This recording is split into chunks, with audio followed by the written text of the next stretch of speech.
Ladies and gentlemen, I appreciate very much your generous invitation to be here tonight.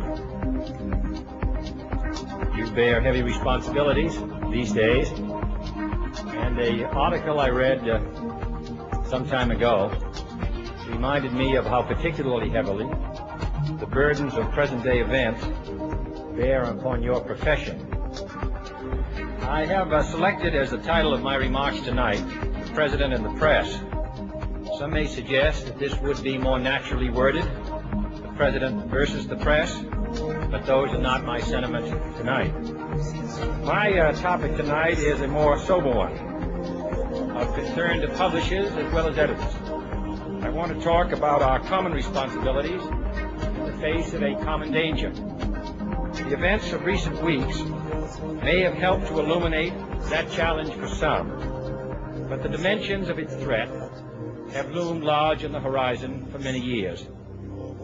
Whatever our hopes may be for the future, for reducing this threat or living with it, there is no escaping either the gravity or the totality of its challenge to our survival and to our security. A challenge that confronts us in unaccustomed ways in every sphere of human activity. This deadly challenge imposes upon our society two requirements of direct concern, both to the press and to the President.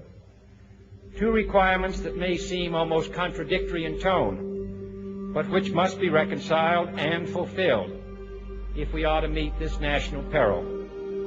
I refer first to the need for far greater public information, and second, to the need for far greater official secrecy.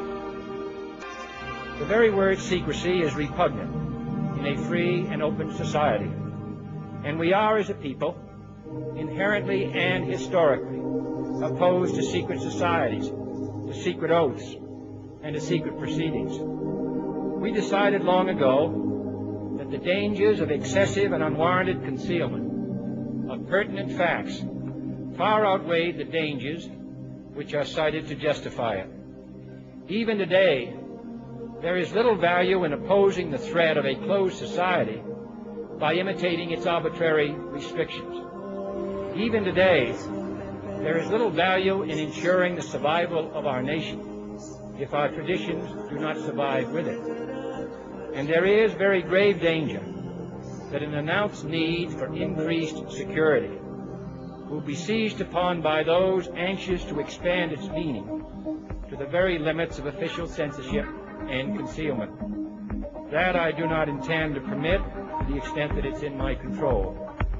And no official of my administration, whether his rank is high or low, civilian or military, should interpret my words here tonight as an excuse to censor the news, to stifle dissent, to cover up our mistakes, or to withhold from the press and the public the facts they deserve to know.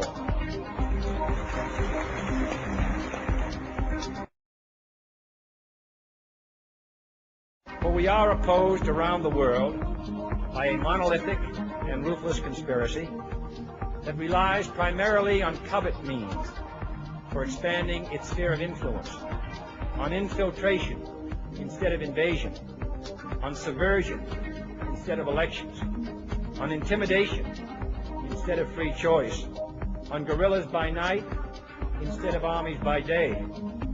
It is a system which has conscripted vast human and material resources into the building of a tightly knit, highly efficient machine that combines military, diplomatic, intelligence, economic, scientific, and political operations.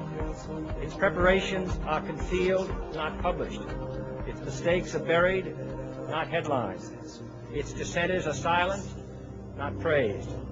No expenditure is questioned, no rumor is printed, no secret is revealed. No president should fear public scrutiny of his program, for from that scrutiny comes understanding, and from that understanding comes support or opposition, and both are necessary. I am not asking your newspapers to support an administration, but I am asking your help in the tremendous task of informing and alerting the American people. For I have complete confidence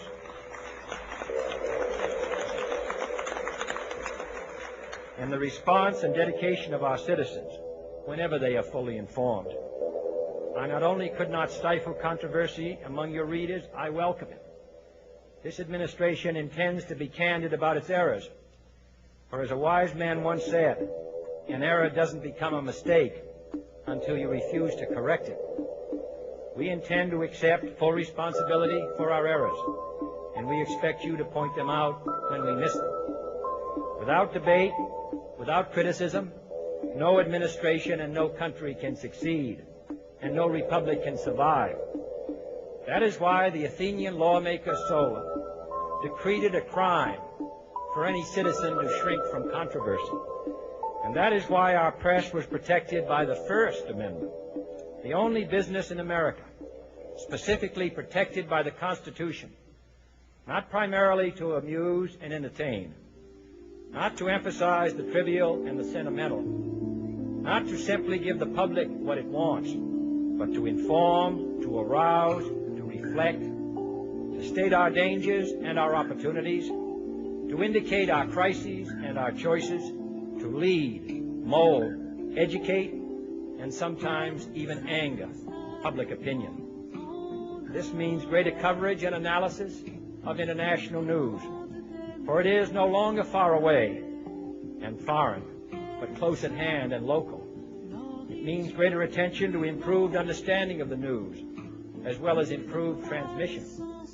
And it means, finally, that government at all levels must meet its obligation to provide you with the fullest possible information outside the narrowest limits of national security, and we intend to do it. And so it is to the printing press, to the recorder of man's deeds, the keeper of his conscience, the courier of his news, that we look for strength and assistance, confident that with your help, man will be what he was born to be, free and independent.